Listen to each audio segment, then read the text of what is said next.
What's the point? 2 years if you count our 6 months dicking around. I don't feel like that's for me. Big, ambitious goals.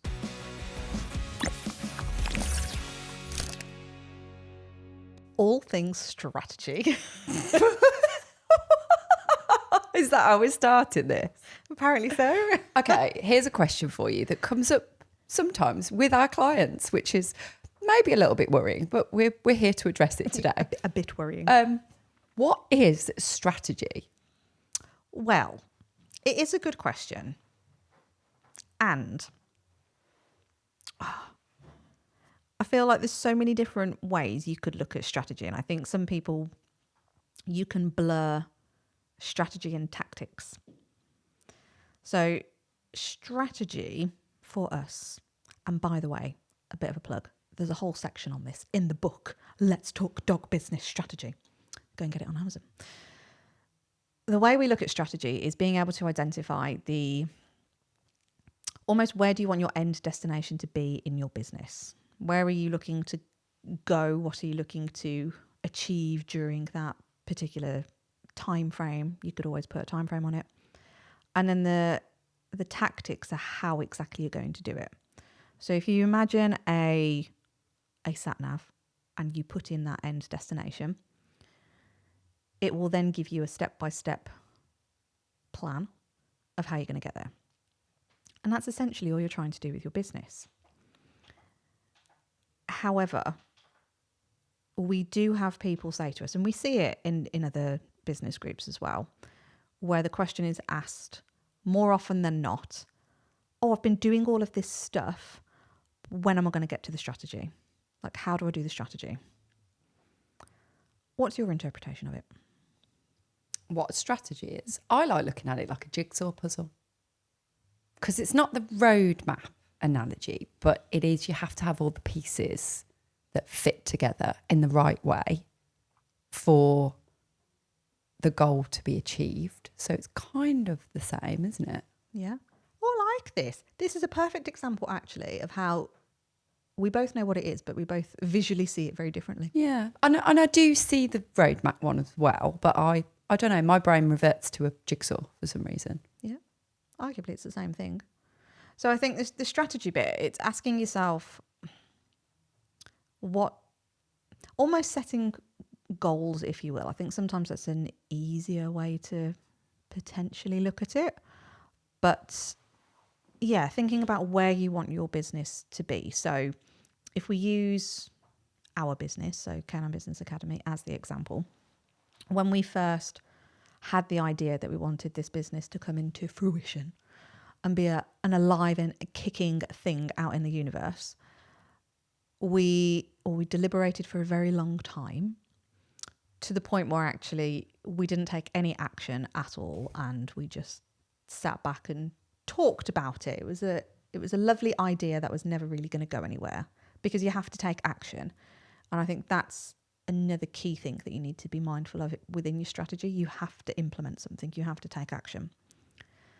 But with CBA, one of the goals and aspirations for this business was to get our message out, our beliefs, our experiences to as many people as possible, to inspire change, so that each individual dog business owner out there can have a lifestyle that supports them both financially and from a time freedom perspective as well. So by having that purpose for the business, you then have to ask yourself, okay, well, how am I going to do that? How are we going to reach these people? How are we going to connect with an audience? How are you even going to build an audience? How are you even going to start to get seen if Yeah. you're a nobody? Yeah. Because effectively that's what we were. Yeah, exactly. I'm glad you said were. Not anymore. But yeah, so that's where we started. And being completely honest, in the dog training business, so before you and I merged it, I didn't start there with that dog business. I just went, oh, I know, I'm going to do what most people do, and somebody told me that that particular course provider was really good, go and check them out, get the accreditation, the shiny badge, the certificate, whatever it is that tells you can now go and do this thing, and then just put a post out on social media to essentially your friends and family, because let's face it, it was your personal profile bit back then, mainly, and just say that you are now dog training and you've got this offer, which we've talked about before. But I there's didn't no even strategy do in that. I just got a load of, because with puppy school, you got leaflets and posters that you could buy and you could fill your details in. So that's exactly what I did, is I bought a load of them and just went everywhere with them. And some of the places were just shops that you stuck up like in the window, and some of them were places where I had to go and speak to a human being. No. I know. Another dog business. And I went to kennels, I went to groomers, I went to all the places that we talk about, like in the episode that dropped whenever this is going out. I'm not sure because it's dropped today when we're recording, but it won't be today when you hear this. But recent episode we did on joint ventures, we're talking a lot about doing those kind of reach outs and getting the word out in that way. And that was the natural way that I did things back then, because that was the strategy. Yeah. And that was just one part of the strategy, but that was what I very first did. I was like, right, I'm a new dog trainer. How do I need people to find out about me? I wasn't even on Facebook back then. I have these leaflets I'm armed with my details, and I'll go and stick them in windows and go and speak to other dog businesses. And that's exactly where I started. Yeah.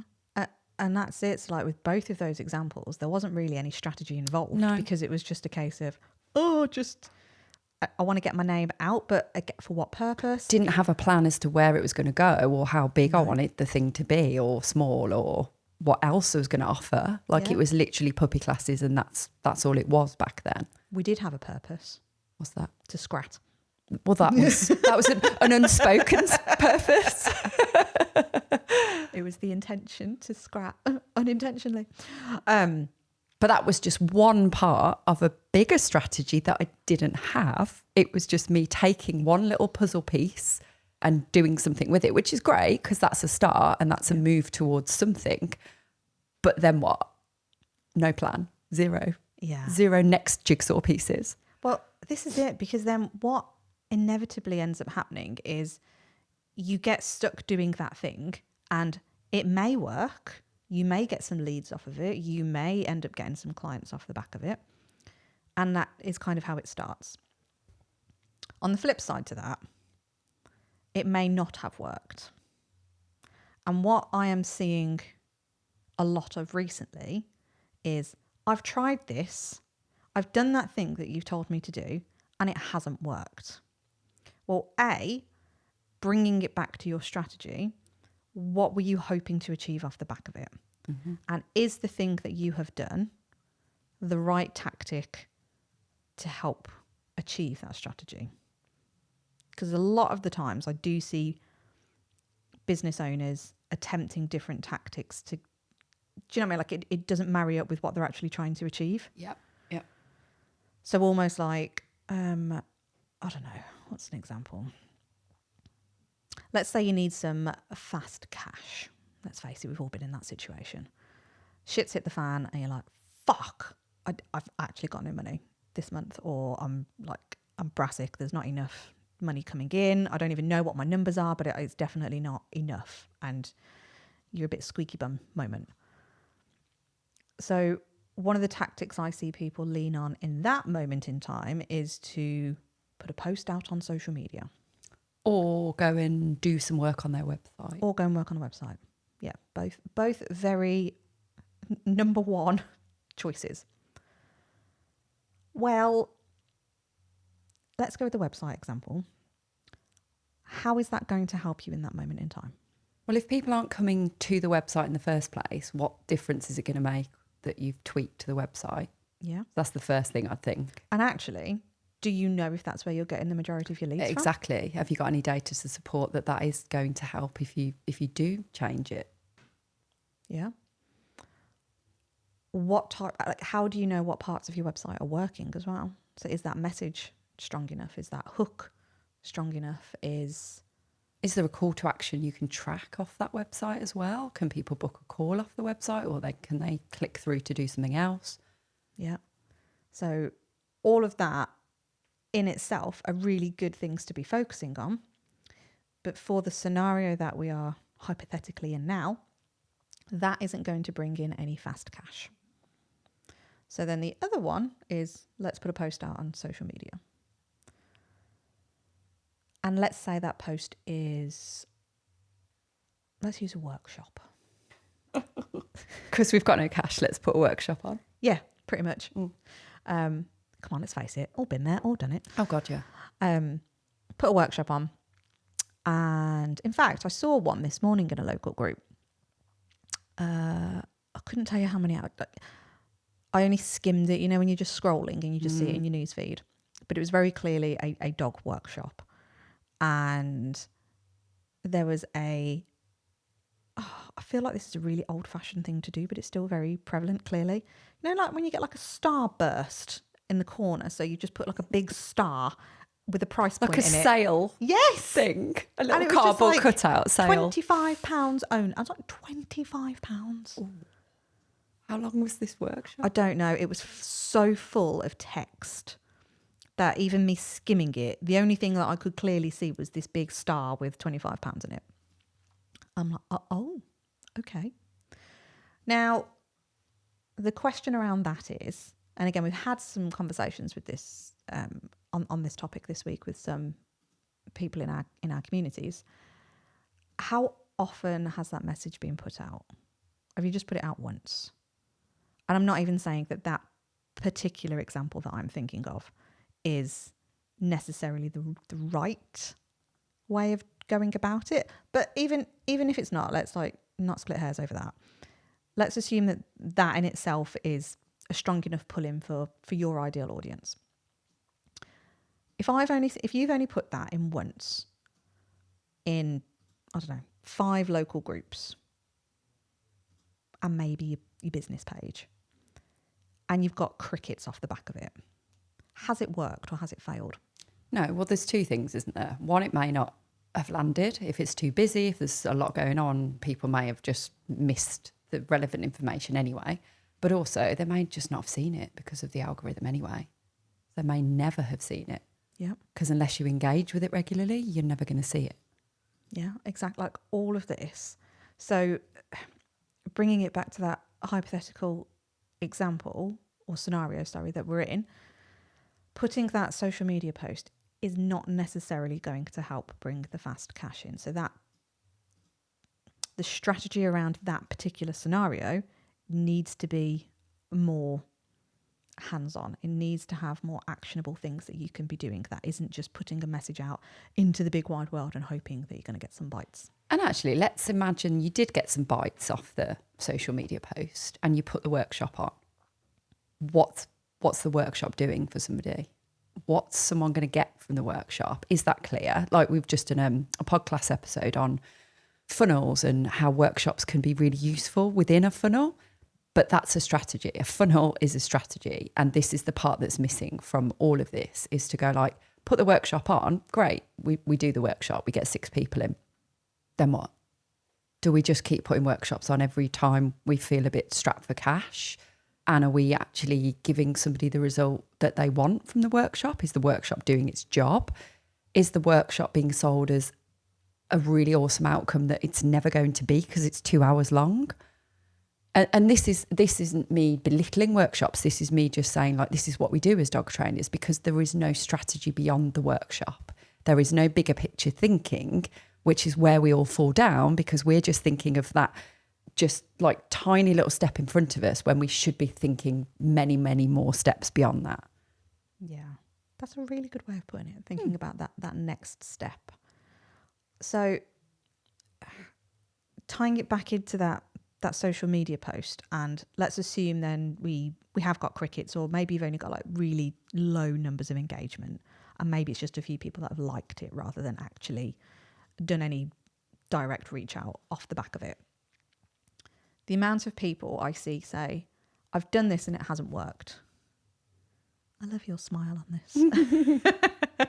I've done this and it hasn't worked. I'm like, okay, let's look at it then. Tell us what you've done. How many times have you put it out there? Well, I've put it all over social media. Okay, when we say all over social media, what do we mean? I've put it in 5 local groups and on my business page and on my personal page. Okay, brilliant. How many times have you done that? Well, what do you mean? It's already in there. Okay. So again, linking back to what you've just said, algorithms and all of that. I mean, our Facebook group is what, like 800 plus now? Yeah. And our post reach is something like 35 sometimes. It's just horrendous sometimes, isn't it? It's a bit depressing. Even when, like recently, there's been some posts with 50 odd comments and it's still only 300 post reach. Yeah. How? Yeah, it's mad. So, but this is, tying it back in with actually the importance of tracking your data as well. If you don't know the numbers, then it's really difficult to know whether or not something is working. But the point we're trying to make here is that what you're gonna ultimately have loads of different strategies for your business. You're gonna have a big business strategy with what you're hoping to achieve. So taking it back to that earlier bit on how I opened it with what we were thinking about with K9 Business Academy, that mission bit that comes through, like what is the purpose of your business? What are you really hoping to achieve?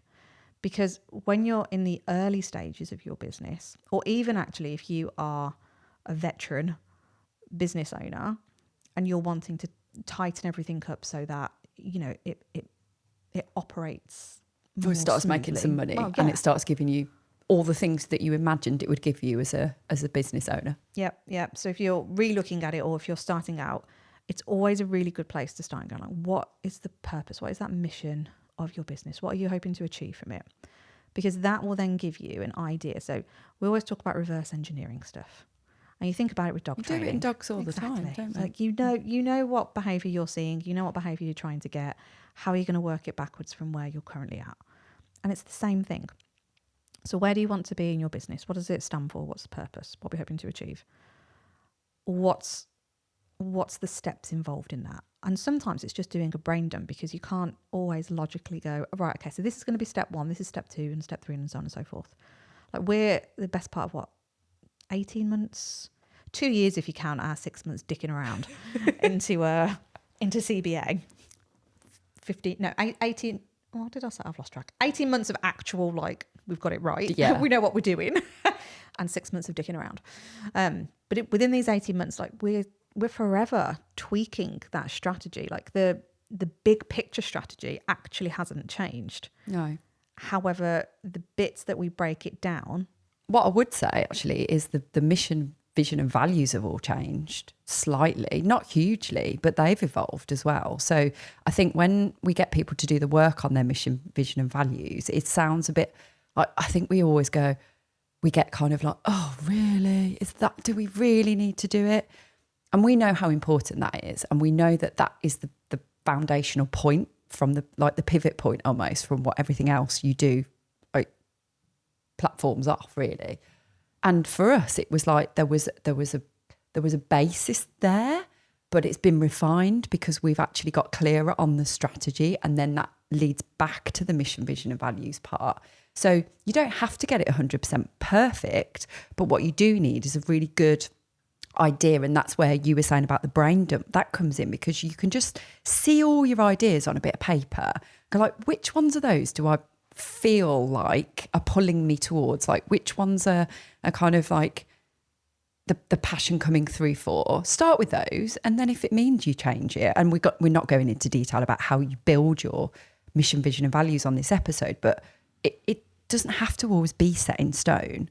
So all of this strategy, by the way, is a sort of a loose strategy. It doesn't have to be tight at the beginning. It can be just okay, so I think I want that. Okay, so how are we going to get there? What are we going to do? And this is where we start to build the strategy out. But the strategy, I think, is always fluid, is always movable. It's always moving parts, isn't it? Yeah, it has to be, because so many things will come along and impact it. So even for those businesses out there who have got employed staff, when Labour came in, everything changed, and you have to start looking at the wages differently. You have to start looking at your pension contributions and all of this other stuff. So things that are happening external to your business will have an impact on your business in certain areas. It doesn't always feel like anything externally does impact your business, but there will be elements of it. We all tell ourselves constantly. In fact, I feel like this cost of living crisis has been going on for the last 10 years. I don't think it's going to change, folks. Yeah. Like everything is still going up. Everything is difficult. So how can we rise to that challenge, and how can we look at it as an opportunity? And this is where, again, being aware of what you want your business to stand for and where you're looking to enter markets that maybe you hadn't before. So again, like with us in CBA, we're a global business. So we actually have to look at external markets now. And in some cases, even the culture side of it and how different that is. And really getting your head into all of the nitty-gritty aspects that you would never have thought. However, all of that is a strategy within itself because it's going to be specific to that area. Now, for those of you who operate more in that localized bit, like we both did in our dog training business, it's still looking at, okay, so what's actually happening in the area then? Like, what's the landscape of that town or city, and what does that look like? Is it, and it doesn't even come down to like, is it affluent or is it poor? Or you may, have that as a factor in there, but what can we do to change attitudes then if we're thinking that people won't pay? Or like, what can we do to, I don't want to say control that, but how can we influence it, and how can we use the perceptions of people to our advantage and be the change and be different and all of those kind of stuff? So yeah, the landscape of the area you live in should be something that you know inside out, really. Yeah, like know the buying habits of your audience, and all of these things they're like strategies within a strategy. And I think this is where potentially that confusion comes in. I was like, when are we going to get to the strategy, or what is it, or I don't really know, because it blurs the line with these tactics. So the tactics side of it is, it's the action steps that you're going to take.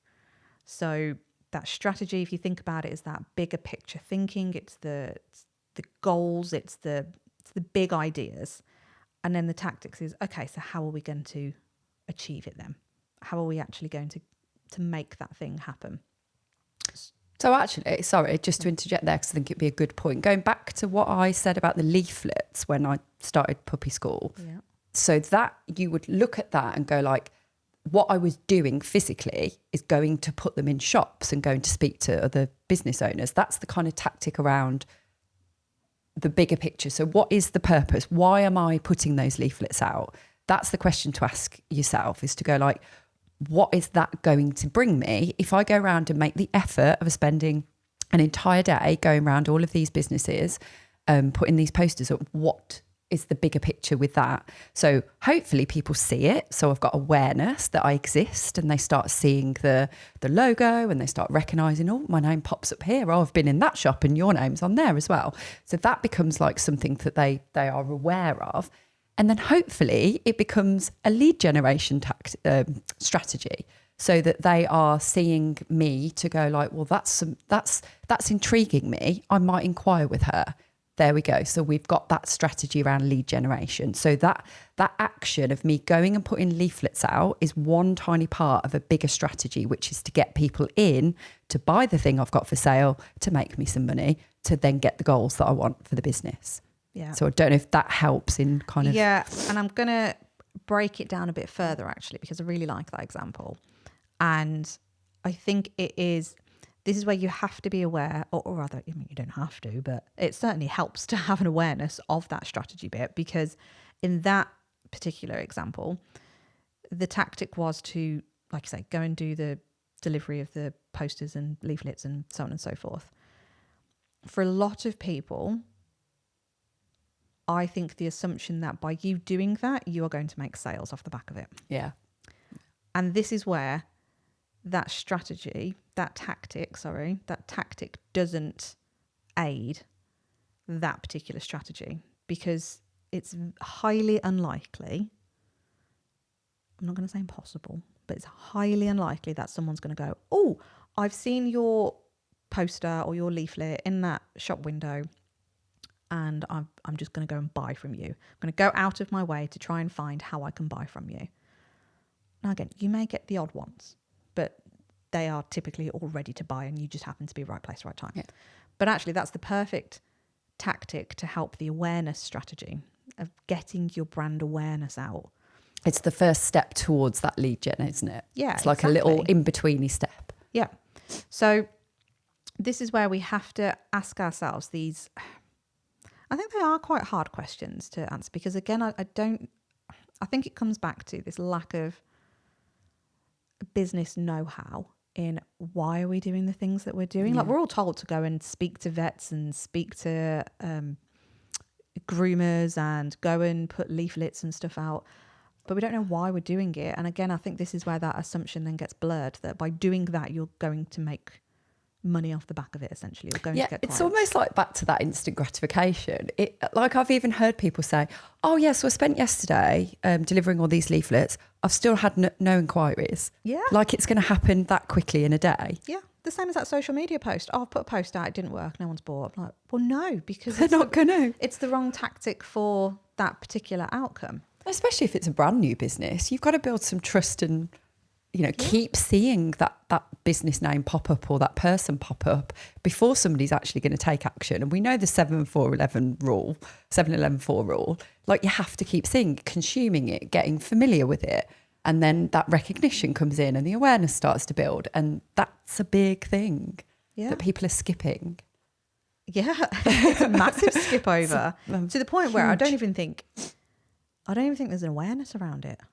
No, I don't. I literally think that there are some people out there that go, I'm a new business, people should buy straight away. Like, there doesn't seem to be that connecting the dots of going, I don't know, let's just imagine there was a brand new car company that popped up like down the street and there was no, I don't know, you couldn't find any information out about them because they were so new. All you knew is what they were putting out at that precise moment in time. I mean, obviously somebody's going to buy one for the first time, but there's going to be a lot of work that's gone on, hopefully, before they expect somebody to buy it, to start seeing adverts pop up and to start getting their founder story across or their message across or their, whatever it is they're doing differently from the next car company.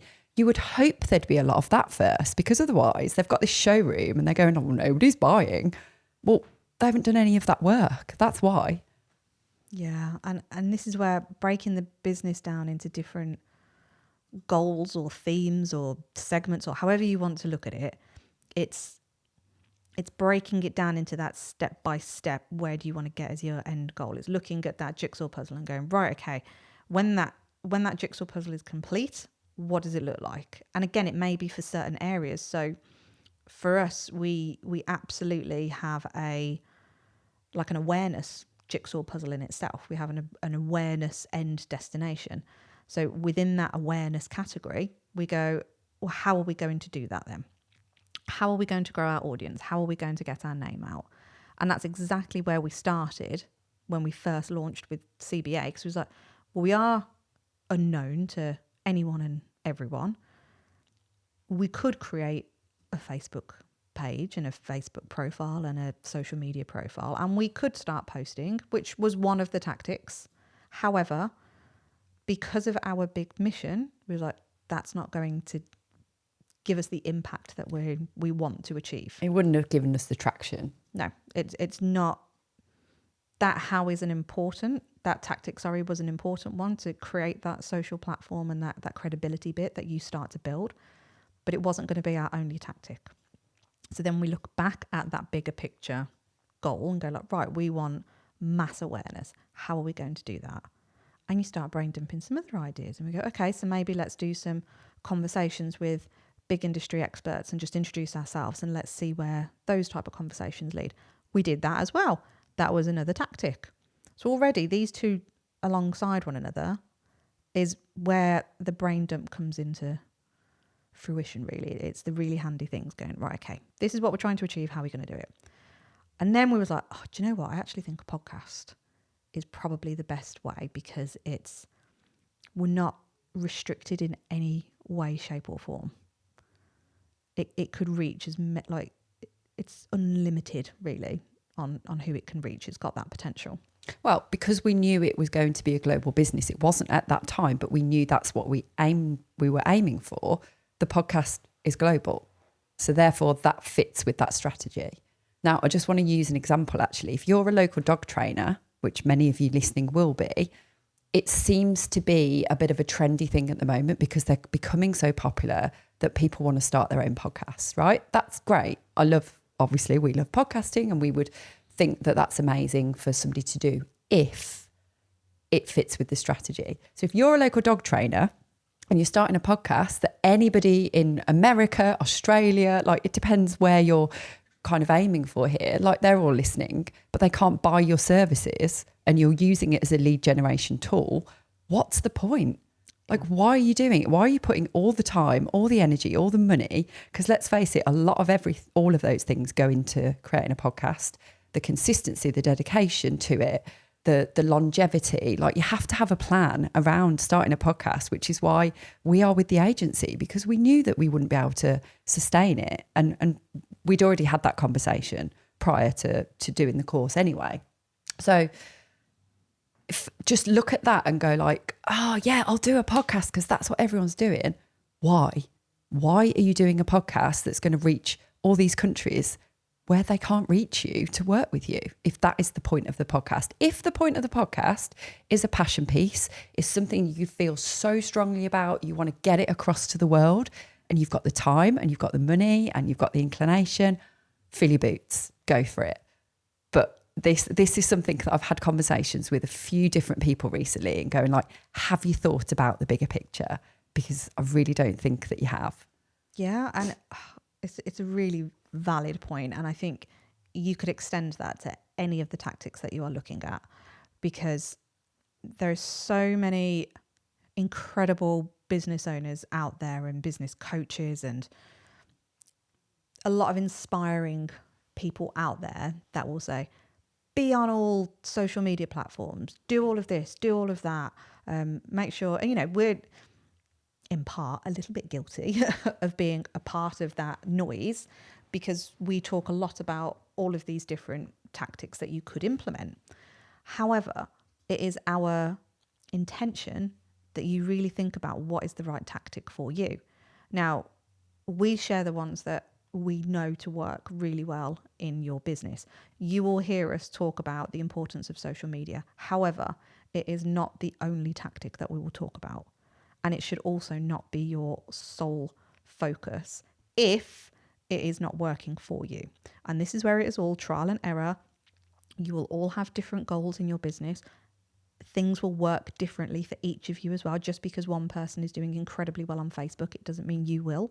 And it will be that you're at different stages of how you feel about like getting visible, because let's face it, this day and age now, you have to put more than a dog picture on social media. And you've heard us probably talk about this before, but if you are not comfortable getting on camera, being yourself, and this is something again we would encourage you to do if you can, and you go, do you know what? I don't feel like that's for me.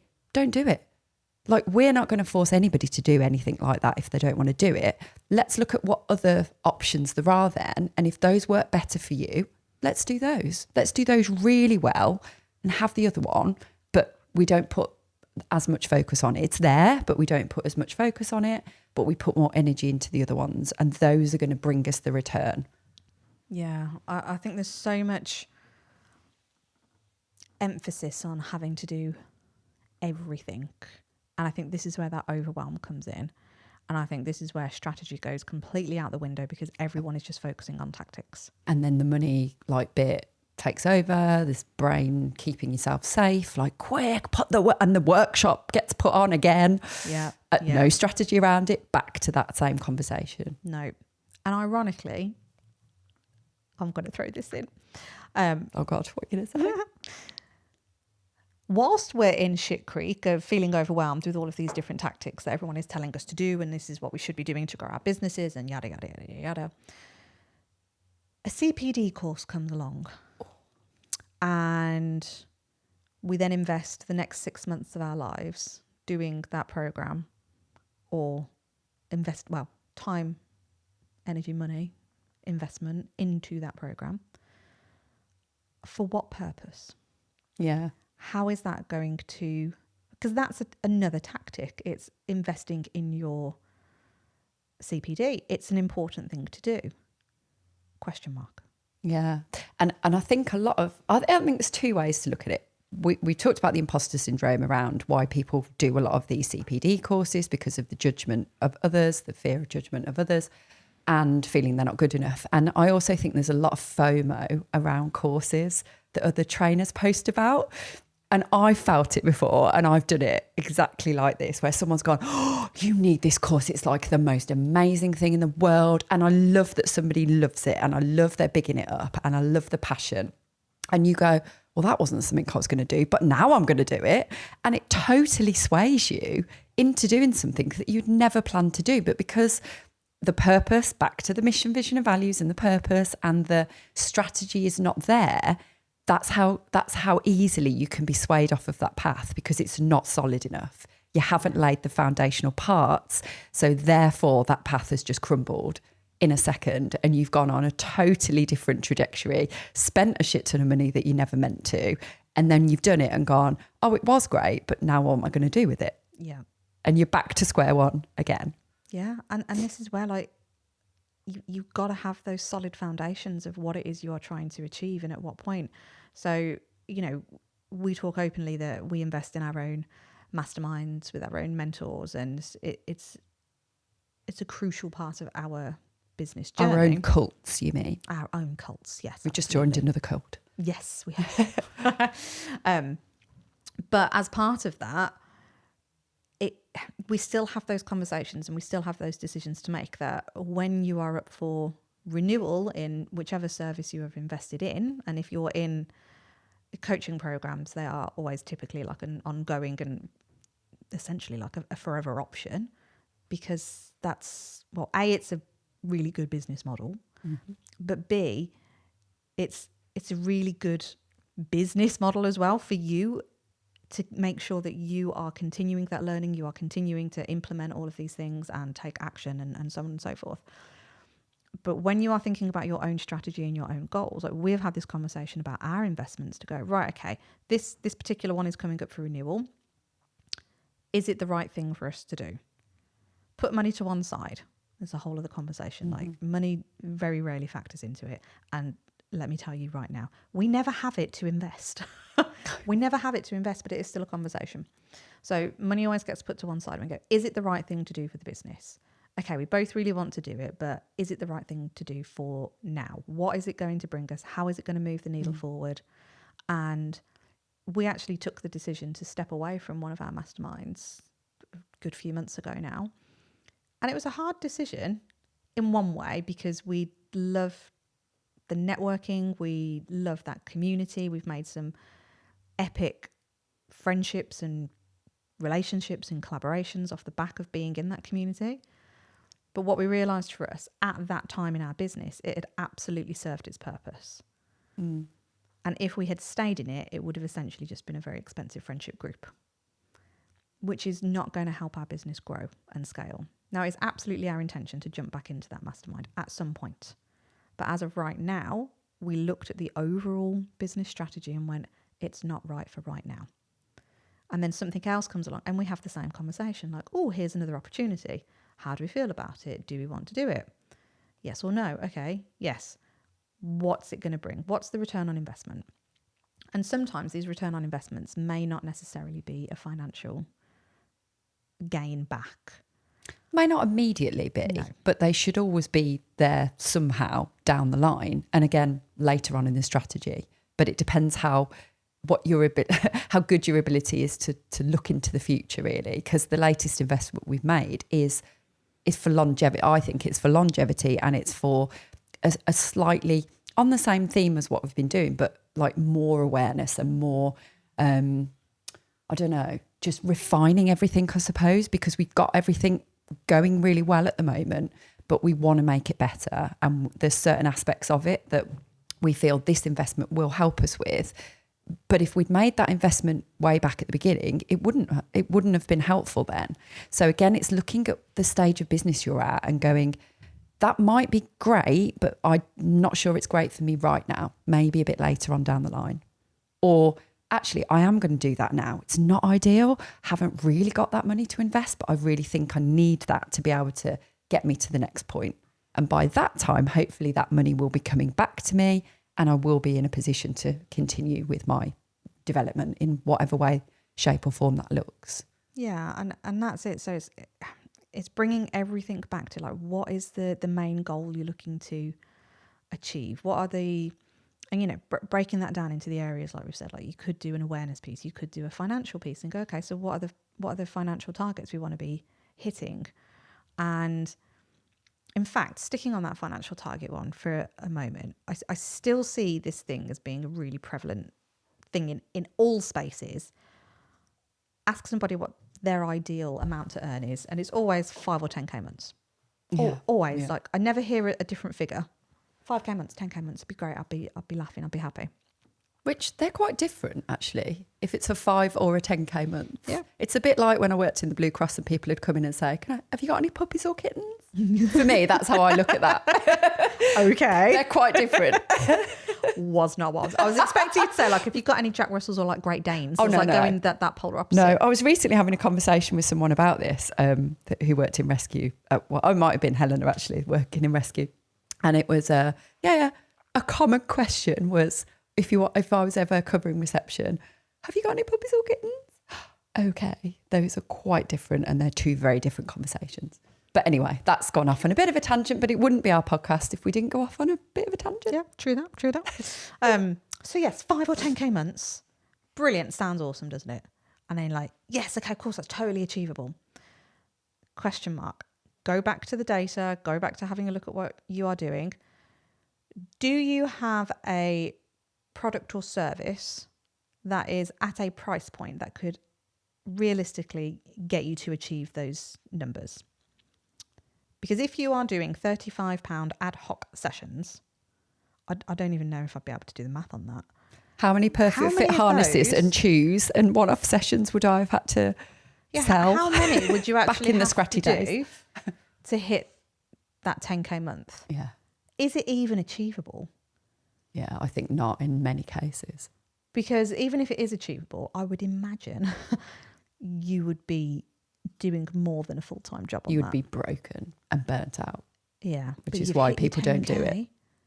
So it's having that realistic stuff around it as well. Couldn't think of a better word other than stuff. In being aware of, right, okay, you say you want a 10k month. Brilliant. But what are you going to do to actually achieve it? Again, like, what's the strategy and how are you going to make that happen? So if the strategy is we want the finances to be 10k months, we want to figure out how we can then so let's break it down again. 10k months, we need to be, if you're doing a £35 product, how many hours do I need to work? Like, how many of those do I actually need to sell? There's your first thing. Is it feasible? Next thing. If the answer is no, right, okay. You need to change your £35 product then. Because you're never going to achieve that 10k based on 35 ad hoc. It's not going to happen. No. And actually, there's a lot of sales involved in that. That's a lot of conversations. A lot of sales. No, because we'd just stick it on a website and someone clicks buy now. Well, yes. Works beautifully. It's why we're all fucking loaded. So it's looking at the internal side of that business then, going like, is it actually feasible? And if it's not, what do we need to change? Yeah. Oh, carry on, because I'm going to go off on a bit of a tangent. You were going to say something. No, because I think you're still talking the financial bit. So carry on with that and I'll interject in a minute. Okay. I feel like I'm at a dead point now. No, you're right. Okay.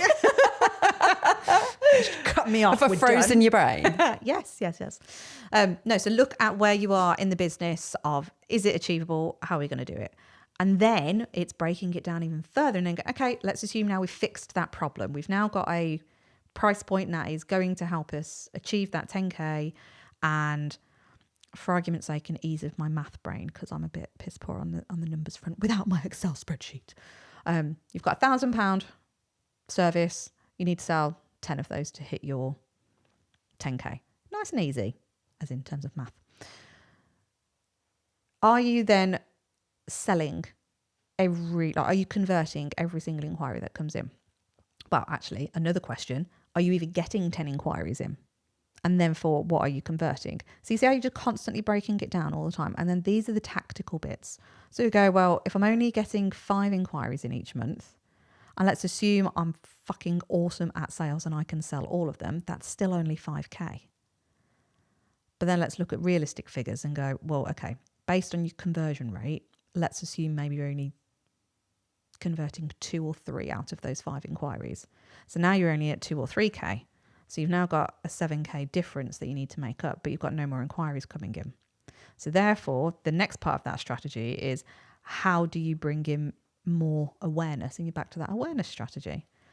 How are you then going to do that? And then there's the tactics that start eking all of that stuff out. So already, like, it feels really complicated, doesn't it? But you keep breaking it down and going, right, if that's what I'm trying to achieve, break it down into the steps. How are you going to do it? How is that going to benefit? How is that going to work? How is that going to give you a return on what you're doing? And look at the return on your time investment as well. Just thinking of those CPD courses. Because again, like, we all love doing it. We love learning. We're addicted to learning. We're all entrepreneurs and we want to keep feeding our brain with information. Yeah. But it's asking yourself, where is my time best spent? And is that actually going to help move the needle in that right direction? Yeah. And you can see how these are so all interlinked. That was the chair, if you heard that noise. This is how they're also beautifully interlinked, because you can't really do one without the other. And like when you were talking about that £35 offer and you were looking at the figures, there's another way you could look at it as well. So you could obviously look at the figures. That's financially what you want to hit as a goal. But maybe you're looking at your results or lack of them. So again, when I look back at what I used to do, I'd be very frustrated a lot of the time that I wasn't getting the results that I hoped I would get. And so when somebody drew my attention to the fact that I'm actually putting people in a really difficult situation by shoving them into a puppy class without any prior knowledge and expecting them to absorb all the information within that really distracting environment, and novice puppies, novice owners, and I wasn't getting the results because of that, I was like, oh, of course I wasn't getting the results. So that £80 puppy class now, even if we take our financial goals out, has to change, because that is not delivering the results for people. So from an ethical, we look at this holistic view of ourselves as dog trainers, and that we want to do the best for people or the dogs. And you're pushing yourself to do better, and you're like, but I'm coming up against a blocker here, and the blocker is the restriction of how you're offering. Now, I'm not saying, and this is not me blanket saying classes are shit. This is me just going, in my situation, I was hit with this, like, what is it? Why aren't people doing it? Like, what? How can I be any better? Like, I think I've mentioned this before. And then it was only when someone said, like, well, do this. I'm like, oh, okay, that's going to work.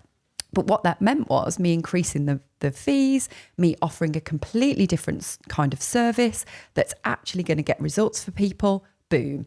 So when we look at the strategy again, you have to look at what you're currently offering and whether that is getting the results. And does that need a complete overhaul? Do you need to rethink everything?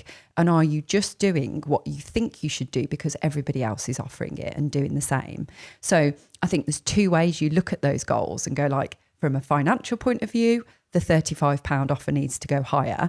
And from a customer journey, customer perspective, customer results, outcome, transformation point of view, it has to go higher. So it's almost like it's double whammying the justification for that fee to increase. Yeah, and it's another good example of how you can break down those goals into those different segments, because arguably we had the same in CBA when we were first launching. So, okay, we've now landed on our tactic as being a podcast to get like as big an audience as we possibly can. Next thing is, right, okay, what fucking product and service are we actually going to be able to offer? Because we're like, and again, you ask yourself the question, what is it we're trying to achieve? What are we trying to achieve even? How are we going to be able to support someone? How are they going to get the best results? Now, double whammying that with a financial target. Now, admittedly, in those early days, I would say we actually overlooked the financial target because our focus was very much on that awareness piece and more about how can we get that message out that we are actually experts in this field. So it's building our credibility. And building the asset of the podcast, isn't it, as well? It's building that whole trust factor in, and it was a brand new business, and it's still getting that message out there that we are credible, we do know what we're doing, here's the evidence, and building that whole brand essentially. So arguably that's a strategy in itself, because we took the decision to go, right, these first few months were more than likely going to be operating at a loss because the focus is on these things here. It's the awareness, it's the credibility building. And actually, alongside that, I'll just say, because we still have the dog training business, and we still do, but we're doing very little in it now because the focus is solely pretty much CBA. At that time, we kept the dog training because we needed it, because we knew that CBA wasn't going to make much money at all at the beginning, although we were quite surprised because it ended up making quite a bit of money at the beginning. But we kind of didn't see that was going to be feasible probably at the beginning. So we kept the dog training business, and we were running 2 businesses side by side that took a lot out of us in those first few months. Like, look back at that first 6 months, and we'd written the book as well in that time. And I'm like, how the hell? Forget we had that dog training business. Because we had so many clients in that dog training business then, like, because we'd merged as well. We've got all of my clients, all of yours. We all put them together, and we had clients coming out of our ears, which was brilliant because we were making loads of money in the dog training business. But then we'd also got CBA to kind of shoehorn in at that time, because let's face it, that was the secondary focus really then, because we couldn't like split ourselves any further, in so many ways. And then gradually we made that strategic decision. Let's stop taking clients on. Let's work with the ones we've got. Let's let those filter out. And it's only really now that we are down to pretty much 1-2 clients, because we took that decision. And there was a couple of times where we took extra people on. And again, it was in line with what we were doing with CBA, because we knew we had to put more focus on CBA, and that meant like the dog training, so it was all there for a good reason. And we could have carried on taking more clients in the dog training, and CBA would have suffered if we'd have done that. So I just wanted to put that in there, because it wasn't like we dropped the dog training and just went in CBA. We had to do it gradually. No, it's a really good point, and I always forget that. But again, like blocked How do you out. forget that? I don't know. It's like a trauma. You just forget it. It's part of the journey. It's the whole start of the journey, wasn't it? But again, it was all very strategically done. We knew that these things had to happen, and then you look at the tactics and you go, right, okay, so how is that going to get us to that next step, and how is this going to happen there, and how is this going to happen there? And then it evolves, and then you re-look at that strategy and go, right, okay, so that big picture one is still there. Is the podcast doing what it's supposed to be doing? Yes, brilliant, that stays. Is the Facebook page, for argument's sake, doing what it's supposed to be doing? No. Okay, less attention on that. Is the Facebook group doing what it's supposed to be doing? Yeah, okay, cool, keep that. Do more of this. And you're constantly reassessing and reevaluating all of the different tactics that are helping you get to those bigger ideals of where you want your business to be. And I think this is where a lot of us have fallen into that trap of accidental business owner, because now we're just operating in feast and famine months. We don't know what we're doing. We think we're doing all the stuff, because taking it back to that overwhelm of everybody out there, again, including ourselves to some degree, in saying like, you should be doing email marketing, and you could be doing this, and you could be doing that. But hopefully what you will take away from this episode is all of those things are always going to be there. They're always going to be important. However, it is really looking at what it is you want your business to achieve. I see it so many times when people are trying to operate at a 6-figure business strategy. So for those businesses operating at over 100K turnover, adopting those strategies for startups, or for anything that's turning over less than that 100K. And this is where it's damaging, because if you are trying to be present across, I don't even know how many social media platforms there are now. Let's just say 6. If you're trying to be present across 6 social media platforms, they're all going to have very different target audiences anyway. So your content will have to be different. And I know that Meta have done this incredible thing that you just share and it goes across both platforms. It's still going to fall flat on one of them, I can assure you, because it's a different audience. But let's just assume you are doing that, and it's still better than nothing because there's some presence there. You're doing that. You're now implementing email marketing. You've now got 6 or maybe like 4 to 6 different service offers or products within your business ecosystem that somebody could buy. So they could come in and work with you on that product and this product and that product. But you're still not consistently generating even 3K a month that you can comfortably rely on. So therefore, you've now got 3, 4, 5, 6, 7 products that you've now got to market and sell individually. They've all got different audience types of it. You've now got all these different audience platforms that you've now got to adapt and tweak and understand yourself. And I'm thinking, fucking hell, I haven't even got time. Like, we are in a very fortunate position that there is 2 of us running this business. And I would honestly say, whilst we both dabble in both platforms, you would be Instagram and I would be Facebook. That's our natural tendency where we lean into it. And like I say, we do a bit of crossover on it. But if that was just one of us running this business, I can assure you now, not both platforms would be being used. No, they wouldn't. Because it's not feasible for this moment in time. Now, our business has grown substantially over a very short period of time. So we have to keep looking and tweaking that strategy. And now we are in a stage where we're going, okay, we do actually need to be present across more platforms because of our big, ambitious goals. But from the dog training business point of view, we were just looking to operate very efficiently within our local area to generate a decent income and deliver an incredible service and build a community, which was our goals in that business. Those strategies were very different. We only had one social media platform. We didn't work on anything else. Everything was in a group because it's local. So all of these things you have to think about depending on what you want your outcome to be. Email marketing wasn't as prevalent, I suppose, in that dog training business because it was a localized business and we knew that our audience were hanging out on Facebook. Now, email marketing works to support that, but it's not a tactic that is definitively needed if you are looking to achieve maybe 20, 30, 40K a year. And this is where the strategies will vary depending on your stage of business. Mm-hmm. They will vary depending on what your goals are for your business.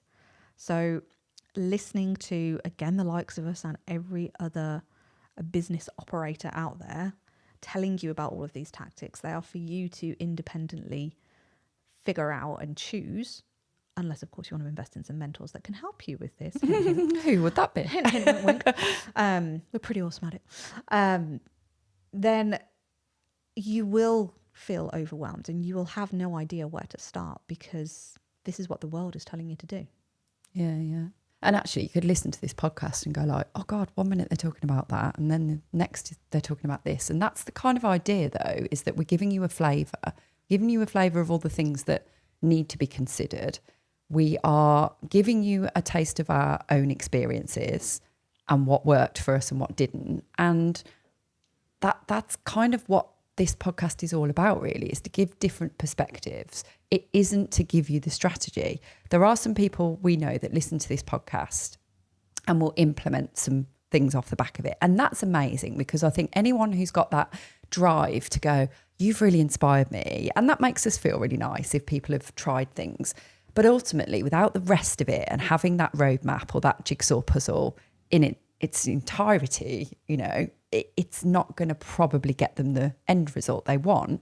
But awesome that it's making you think differently, that it's getting that creative juice flowing and it's inspiring you. And that is exactly what this is supposed to do. So yeah, if you want the entire strategy, please don't think the podcast is going to give you it unless you're really good at taking all the pieces and putting them together in a really logical way, which I know most people would struggle with. I even struggle with it. I need to sit down and actually talk it through and go, right, okay, what am I trying to achieve? And I didn't even realise that is what I was trying to achieve. And then, of course, like you've got a plethora, there's another big word. A plethora of mindset blocks and issues that are going to come in along the way. Because, again, it's something that is not mentioned in tactics, but it will stop you from implementing them. Yeah. And without removing those blockers or addressing them or talking to them or whatever way we do it, looking internally, we won't ever move forward and we won't be able to achieve the goal. So again, it isn't a strategy in itself, but it's part and parcel of every part of every tactic within that strategy, I would say. Mindset is linked to every single piece of it, which is why it's like a little connective tissue. Oh my God, I'm looking at it in like canine massage terms. It's a connective tissue that I've got like really brings everything together. Scary flashbacks from biology lessons at uni where I had to look at things through tissues through a not actual tissues, like actual muscle tissue. Tissues, not Kleenex under it, under a microscope. Yes, it's the fascia that holds all the stuff together. Oh my God, revelation. On that note, I'm going to leave it there. But seriously, if any of you have got any questions at all about strategy, please do reach out to us. Drop us an email at hello@caninebusinessacademy.com and we would be more than happy to, I don't know, just see if we can help or point you in a direction that just might give you a little bit of clarity.